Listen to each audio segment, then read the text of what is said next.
pessoal, sejam bem-vindos a mais um webinar do Pádua Faria Advogados. Eu sou a Júlia, advogada do Contencioso Civil, e hoje vamos falar de um tema muito importante, que é sobre investimentos.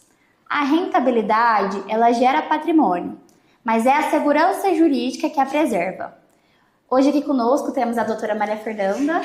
Muito obrigada, Júlia, pela oportunidade de participar dessa conversa tão importante, tão interessante. A minha atuação é em contratos empresariais e em direito societário. Ah, ótimo. Bom, pessoal, como eu disse, esse tema, sobre investimentos, num primeiro momento, quando se pensa nisso, se pensa que tem que ser uma decisão a ser tomada com muita segurança, assertividade, já que é um assunto assim muito delicado. Mas nada disso vale se a gente não tiver uma segurança jurídica por trás, né, doutora? Com certeza.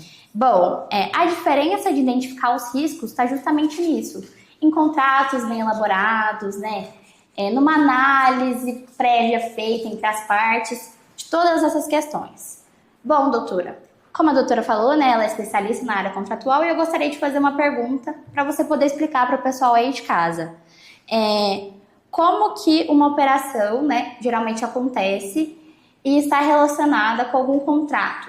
Quando algum cliente chega aqui no escritório com algum problema nesse sentido, de ter algum contrato mal estruturado, como que isso funciona na prática quando a gente fala de investimentos?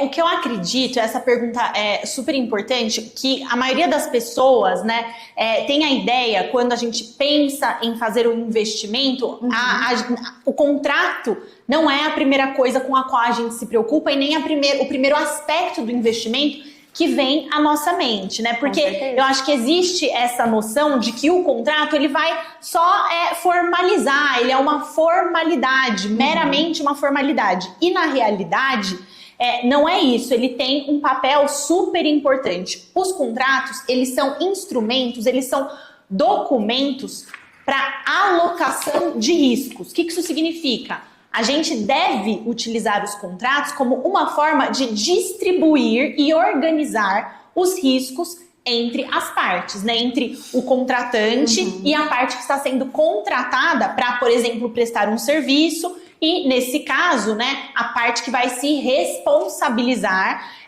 por fazer a aplicação de uma quantia, de um dinheiro que irá gerar rentabilidade.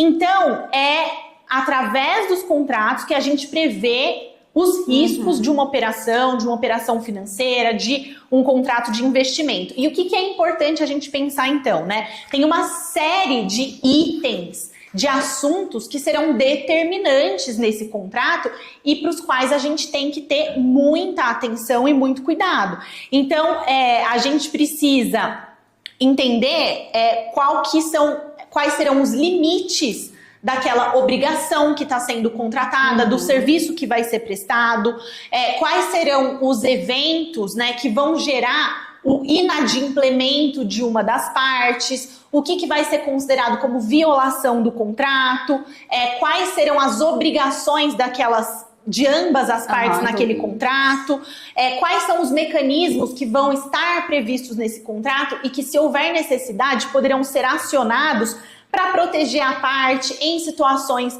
inesperadas, como que eventuais conflitos vão ser solucionados. Então, por exemplo, com relação a isso, nem sempre é necessário recorrer somente ao Poder Judiciário. Podem existir outras possibilidades previstas no contrato para solucionar conflitos, disputas, dúvidas e tal. Então,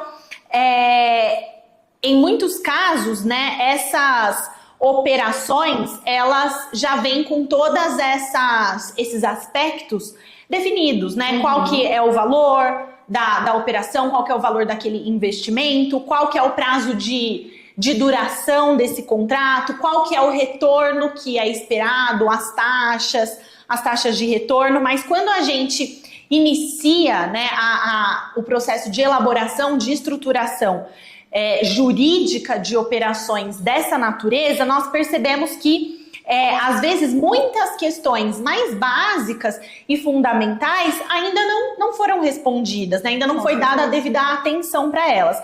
Então, quem que assume os riscos, a distribuição dos riscos de cada uma das partes, quem possui poderes, né? No caso de estou contratando uma empresa para realizar investimentos para mim e tal. Quem é que representa essa empresa? É super importante ter esse filtro, ter essa verificação, saber quem que vai assinar esse contrato, se a pessoa que vai celebrar esse contrato junto com você, se ela tem os poderes necessários para isso. Com certeza. Formas de repente, realizar uma eventual saída dessa operação. Então, são pontos que precisam ficar muito claros no momento em que esse contrato é recebido, em que você recebe esse contrato. Não é somente assinar, né? Você tem que entender que é necessário ter um tempo para fazer essa análise, para contar com a assessoria jurídica especializada, que vai fazer essa análise junto com você, vai poder apontar qualquer inconsistência ou qualquer fraqueza na redação desse contrato e, de repente, propor melhorias. Então, acho que tudo isso faz parte desse processo. Com certeza. Bom, eu acho que ficou muito claro, né, esses pontos, né, que a Maria Fernanda trouxe para nós. E, assim, um ponto que eu gostaria de destacar, né, para você aí de casa, é que, assim, os contratos que a gente tem percebido muito é que eles são muito genéricos. E, assim, a minha atuação aqui no escritório, basicamente, é na parte contenciosa. O que é isso? Quando já tem um conflito, já tem um litígio. Só que, se lá atrás é feito tudo isso com uma assessoria, um contrato bem definido, igual a doutora falou, já está previsto como que é o papel de cada parte, em caso de inadimplemento, o que vai acontecer. Se você já tem isso muito bem definido anteriormente, o risco de você ter um passivo, né, um processo, algo que vai te gerar uma dor de cabeça, porque assim, ninguém quer um processo, né? A gente não quer saber de advogado, ninguém quer briga. Não quer saber, mas assim, se a gente já faz tudo lá atrás, com muita atenção, muito cuidado, com uma assessoria, né, especializada, igual a doutora falou, esse já é um trabalho preventivo. Exato, a gente evita tudo isso que está acontecendo, né? Igual você falou também, a questão, né, da governança, de verificar quem está por trás, né, dessa empresa, dessa operação, como que funciona. Tudo isso é muito importante. Às vezes na hora a gente acha que não, mas isso é muito importante. E além disso também tem um ponto que eu acho que era importante a gente trazer, que é sobre a questão da due diligence, né, doutora? Como que funciona isso nesses casos que envolvem contratos, né, de investimentos, essa parte? O que você tem visto, né, no dia a dia aqui no escritório, na sua atuação mesmo? Na verdade, é importante, eu acho que essa é uma fase inicial, pré-contratual, que é também essencial, fundamental. É uma etapa prévia que pode já resolver, pode identificar uma série de riscos e problemas, né, antes mesmo da assinatura do contrato. E isso é o ideal, que essa fase, que exista essa fase, que ela seja bem conduzida e que esse momento seja bem aproveitado justamente para isso, né? Porque tem muitos riscos ali que podem estar ocultos, mas que já podem ser identificados nessa fase de due diligence, que significa, né, a devida diligência. Então, você vai fazer todo um processo de investigação e de verificação de todos esses aspectos que são importantes e que vão impactar diretamente no contrato, na operação, no investimento, na execução, no decorrer desse investimento, né? Então, vai muito além de uma conferência de documentos. Não é só pedir o contrato social ou o estatuto social da empresa, que de repente vai ser contratada para realizar esse investimento. Eu quero verificar a procuração, quero verificar documentos de identidade. Não é só uma análise desses documentos. O objetivo é responder a uma pergunta que, na verdade, é simples. A operação, ela é realmente tão segura quanto parece? É realmente tão segura como aquelas pessoas, né, que estão do lado ali da empresa contratada estão vendendo ou estão colocando? Então, durante esse processo, né, o que é analisado, o que é verificado? A regularidade societária, né? Quando a gente fala de direito societário, a gente está falando dos sócios de uma empresa, de uma companhia. Então eu preciso entender quem que representa aquela companhia, como eu já disse. Se o representante da companhia, a pessoa que vai assinar aquele contrato com você, se ela está investida, se ela tem os poderes necessários para fazer isso, se todos os ritos foram cumpridos. De repente é uma pessoa que é um procurador. Ah, mas preciso analisar essa procuração tá válida? Quem que outorgou essa procuração para esse representante? Sim. Essa pessoa tinha poderes, então tudo isso é essencial que passe por esse filtro de verificação, os poderes de representação, e também contingências, né? Porque a gente pode encontrar passivos ali, né? A gente pode identificar em certidões de regularidade fiscal, enfim, uma série de documentos que a gente costuma pedir, alguns problemas, algumas pendências. E na sua visão, Júlia, como que a due diligence ela atua nesses casos? Antes de eu falar só da due, eu acho importante também frisar que essa parte que você trouxe dessa análise é dos dois lados, não é só para quem está contratando a investidora, também a investidora, né? A hora que ela vai prestar aquele trabalho, é importante que ela tenha, né, o contrato bem definido, faça essa pesquisa prévia, né, obviamente. Tem que ver o que essa empresa segue de parâmetros para tanto, mas assim, isso que a gente está trazendo para vocês é para os dois lados, né, tanto para as investidoras, né, quanto para quem está investindo. E sobre a questão da due diligence, o que acontece? Que a gente vê muito essa questão também dos processos, né, como isso pode impactar de alguma forma, nesse investimento a ser realizado, porque a gente tem muito aqui, por exemplo, casos que envolvem uma execução, né? Então, a pessoa tem um investimento realizado, né? E por meio de pesquisas, né? Se localiza esse investimento realizado. Como que isso é afetado, né? O que acontece? Então, uma due diligence feita previamente, você consegue passar uma orientação tanto para quem está investindo, né? Quanto para a empresa investidora. Ó, tem esse risco desse processo, né? Porque ela analisa...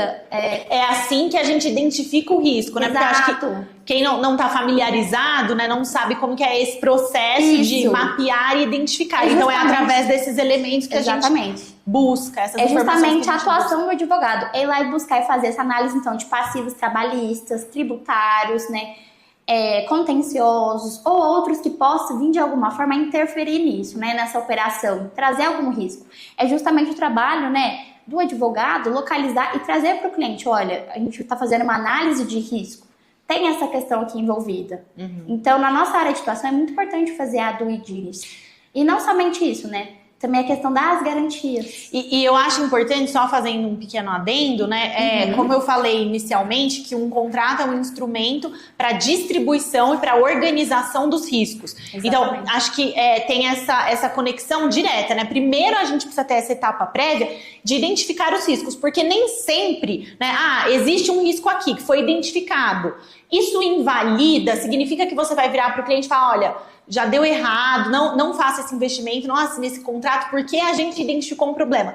Não, né? Porque tem coisas que fazem parte aí da vida empresarial e do mundo dos negócios. Então, às vezes é impossível que uma empresa não tenha ali nenhum processo, nenhum tipo de passivo, enfim. Só que isso pode ser trabalhado, isso pode ser planejado. E aí, justamente, essa etapa prévia em que os riscos são identificados, você vai trabalhar todos esses aspectos de forma melhor, tendo ciência, né, conhecendo, para poder trabalhar isso no contrato. Sim, com certeza. Então, não significa que só porque a due diligence trouxe ali, identificou alguns problemas, que a operação não pode prosseguir. Ela pode, só que ela vai prosseguir agora de forma segura, porque você já fez a sua investigação, você já tem uma noção ali, né, de qual que é a situação do contratante, da contratada, e a gente vai levar todas essas informações para o contrato com segurança, com planejamento. Justamente. Investimentos, eles são riscos. Sempre. Não existe falar que não a gente está, né? A gente está disposto a comprar um risco ou não. Exato. O que vai influenciar e impactar justamente nessa escolha é você ter uma assessoria que vai, olha, tenho todas essas informações, eu fiz um diagnóstico prévio. Exato. Levantei tudo isso que a doutora falou para nós, né, nessa manhã, né, de hoje. Então, eu tô ciente de tudo isso, mas mesmo assim eu escolho comprar o risco. Não quer dizer que isso é um impedimento. Ó, eu identifiquei esse problema, não vou fazer negócio, não vou seguir com isso. Mas é você já ter ciência disso, né? Já estar com essa previsão. Isso é o que faz diferença. E eu acho que isso é importante para o processo de tomada de decisão, né? Você precisa conhecer ali o cenário para você tomar uma decisão mais bem informada e se sentir mais seguro em relação àquilo. Mas acho que é muito parecido com procedimentos médicos, né? Então a gente sempre ouve, assim, quem passou por alguma cirurgia e tal, olha, uma intervenção cirúrgica, ela sempre tem riscos. Exatamente. A pessoa pode estar super saudável, tem toda uma fase pré-operatória e tal, justamente para isso também. Olha, você está super bem, então as chances é de que nada aconteça e que seja bem sucedido. Mas é importante essa preparação justamente para todo mundo poder identificar se existe quais são os riscos, né? Porque eles sempre existem. Exatamente. E outro ponto também que eu gostaria de trazer para vocês, né? E também, doutora, fica à vontade para me complementar sobre essa parte, é que a gente vê muitos contratos que são feitos nessa parte, né, de investimento e também outros ramos que temos, né, de investimentos, mas assim, que é a questão das garantias. Normalmente não costuma ter, né, garantias estipuladas em contratos e assim, a gente tem um mito muito comum que é garantia de algo quer dizer que eu já não estou confiando na pessoa. Então, se eu estou pedindo um bem, né? A gente costuma pensar, nossa, não tá confiando aqui na minha palavra, na honra de já existe algum problema. Exato, então isso já gera um certo empecilho assim naquele negócio, mas na verdade a garantia nada mais é de que uma segurança a mais. Exatamente. Então assim, eu acho que é importante também nesses contratos terem previsão sobre isso, né? Se numa eventual situação de um risco, alguma coisa acontecer, tem alguma garantia envolvida para preservar e segurar as partes, seja a investidora, né, a empresa, ou seja, a parte que está investindo. Como que funciona isso na prática? Então, assim, as garantias, elas existem justamente para serem utilizadas, né? A gente tem várias, como, por exemplo, um imóvel em garantia, né? Hipoteca, aval, um penhor. Fiança, um penhor. Existem vários modelos, né? Formas que a gente pode trabalhar.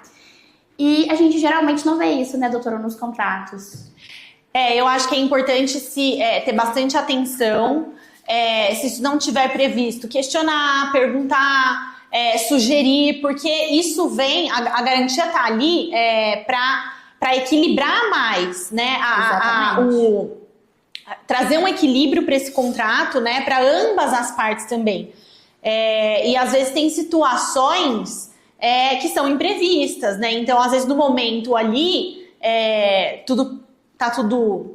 as partes se entendem, parece que tá um cenário ideal e tal, mas a gente precisa se garantir para qualquer tipo de evento e de situação. Então, é muito recomendável que exista uma garantia justamente para trazer mais segurança jurídica, para equilibrar também esse contrato. E assim, o contrato ele é justamente um acordo de vontades. Se não faz sentido para aquela empresa, por exemplo, aqui não faz sentido para mim ter essa questão da garantia. Tudo bem, a gente está falando de uma negociação. Eu posso concordar ou não. Mas se tiver caminhos para que ambas as partes possam negociar, falar sobre isso, de repente prever uma garantia que seja mais adequada para aquele tipo de operação. Com certeza. Então, a gente tem várias formas de operação, então assim, tem que entender justamente qual que faz mais sentido, o que é mais arriscado ou não. Às vezes também é um caso que não faz sentido ter uma garantia. Às vezes dependendo do valor a ser investido. Então assim, tudo isso igual a gente trouxe desde o começo, tem que ser feito com um acompanhamento jurídico e ver também o que você quer com aquele investimento, né? Analisar os riscos do negócio e falar com a investidora, né? Então assim, em comum acordo, tudo muito bem estruturado, tende a não te gerar lá na frente um passivo, né? Um problema e você ter que vir, né, e buscar um advogado para tentar resolver esse problema, que lá atrás, de forma muito bem conversada e definida, teria sido evitado, né? Com certeza. Então, assim, eu acho que a gente trouxe de uma forma bem geral, esse é um tema muito abrangente, né?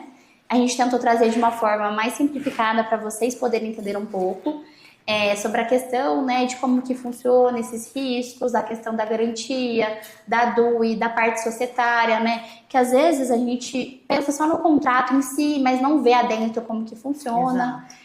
Então, eu acho que basicamente sobre esse tema seria isso, né, doutora? A senhora quer complementar mais alguma coisa? Eu acho que foi uma conversa breve, mas que a gente pôde explorar aspectos super importantes, né, assim, de uma forma mais uma visão geral, Sim. né? Mas eu acho que foi super enriquecedor e produtivo e acho que contribui, assim, para aumentar a noção que a gente precisa ter em contratos dessa natureza, né? Com certeza.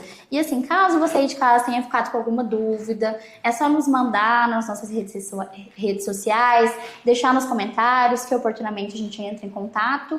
E estamos aí à disposição. Muito obrigada pela sua conversa. Eu que agradeço, Júlia, foi ótimo, estou à disposição, foi uma conversa super agradável. E aguardamos vocês no nosso próximo webinar. Até mais!